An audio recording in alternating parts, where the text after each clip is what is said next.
So, for those who don't know me, this is King Kurus, the Black History Buff, and I make a podcast and social media channels called the Black History Buff Podcast, where we do the research so that you don't have to.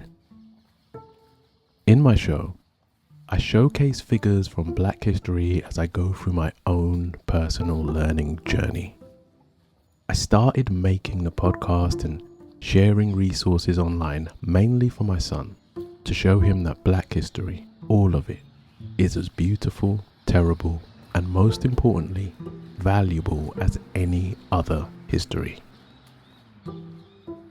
As I learned these histories and shared these stories, I slowly fell in love with the process, and it's quickly become all I want to do.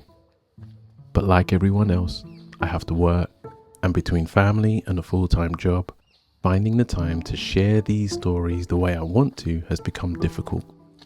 Sometimes it's felt impossible. So, whilst trying to figure out an efficient way to do this, I hit on an idea.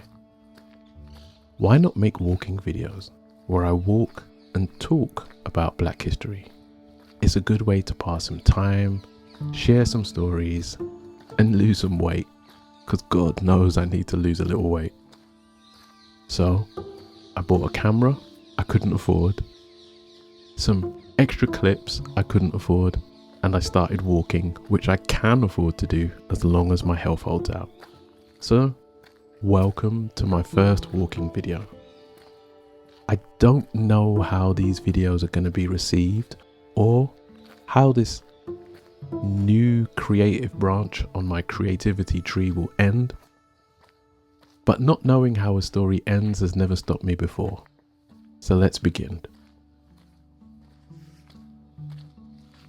Today, I want to talk about a woman who changed the face of music as we know it, Sister Rosetta Tharpe. Picture this. It's 1915 in Cotton Plant, Arkansas.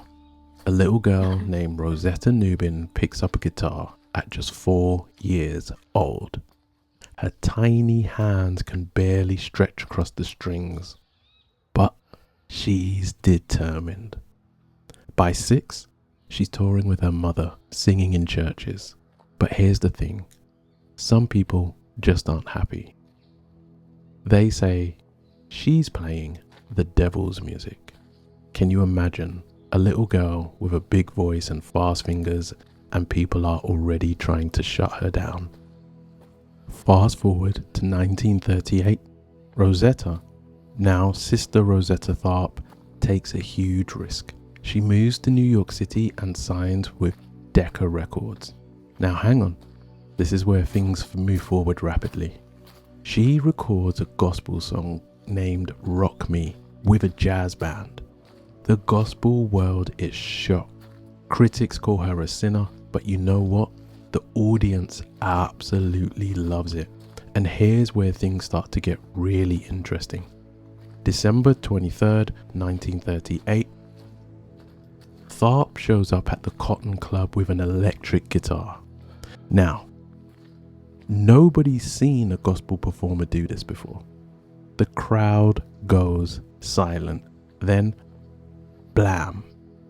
She starts playing like nobody's ever played before, and the place erupts. During World War II, despite all the racial segregation going on, Tharpe records special songs for American soldiers. She's facing discrimination left and right on tour, but she keeps using her music to break down these barriers. 1944 rolls round and Tharpe drops Strange Things Happening Every Day. It's a wild mix of gospel and blues that has purists from both sides up in arms. But guess what?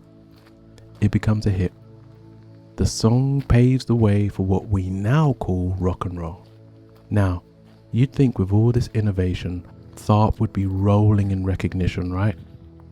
Nah, wrong. As the 1950s hit and new artists like Chuck Berry and Elvis Presley start using her sound, Tharpe struggles to get credit. But does she give up? Nah, she keeps touring. even heading to Europe where they still appreciate her genius. In 1970, Tharpe has a stroke while on tour in Europe. Doctors tell her to quit. But does she? Nope, she keeps on performing. That's the type of determination we're talking about here. Sadly, on October 9th, 1973, Sister Rosetta Tharpe plays her last song.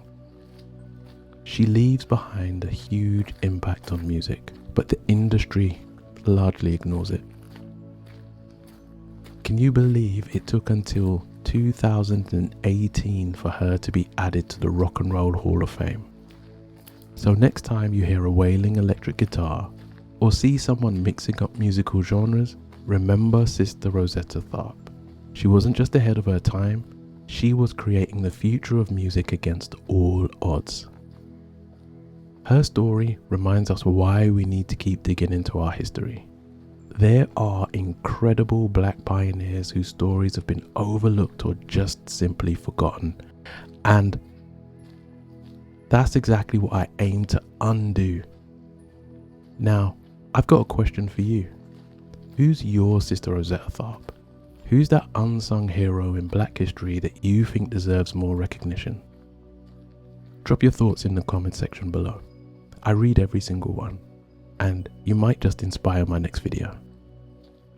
And hey, if you enjoyed this stroll through history with me, I've got 2 ways you can help to keep these stories alive. First, if you're watching on YouTube, smash the like button and subscribe to the channel. Hit that notification bell too so you'll never miss a video. Your support helps me to reach more people with these important stories. Second, whether you're on YouTube or Patreon, please consider becoming a paid patron. Your support on Patreon helps me to dedicate more time to research, create better content, try new stuff, and share more of these hidden gems from our history. Plus, patrons get all of my content first, and they get the experimental stuff too. So remember, every like, every subscribe, every patron makes a difference. You're not just supporting me, you're helping to ensure that these vital stories from black history get the attention they deserve. So until next time, keep learning, keep growing, and keep celebrating black history. Stay blessed.